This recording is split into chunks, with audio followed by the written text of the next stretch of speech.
I think I'll insert my testimony from yesterday, a special testimony. It's not very long.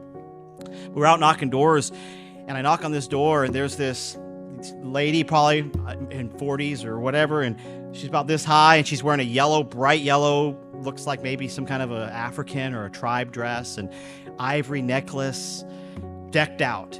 And I said, hey, we're from Revival Baptist Church. And she says, I speak little English. I'm like, oh, okay, no problem. Iglesia Bautista Revival. No Spanish. I speak Marshallese. What's Marshallese? I didn't even know what she was saying at first. She repeated a couple times. I'm like, hold on. I Googled it. It's Marshallese from the Marshall Islands. I'm like, where is the Marshall Islands? It's a sliver of a land between Hawaii and the Philippines. A sliver. I mean, you Google, you got to zoom in really far to get to, and there's not much on that island. In these vast ocean waters, the Marshall Islands, it's so isolated from the rest of the world. It's a beautiful place.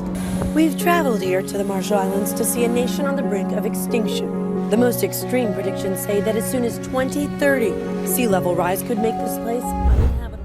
And she's here for just a couple days, and she was all dressed up waiting to go to a funeral. And I'm knocking on her door with the gospel.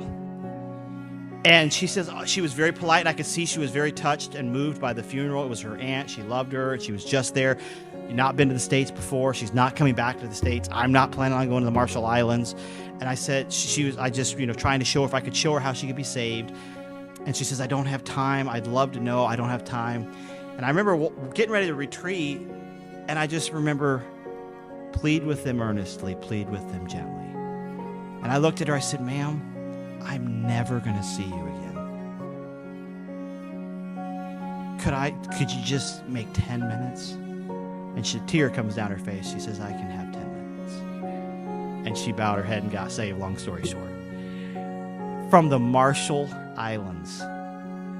People say, Brother Hugo connected the dots very well. He says, yeah, there's people out there say, well, what about people on a deserted island? How do they hear? Yeah, they get on a plane, they come to a funeral, and God told you to go knock on their door.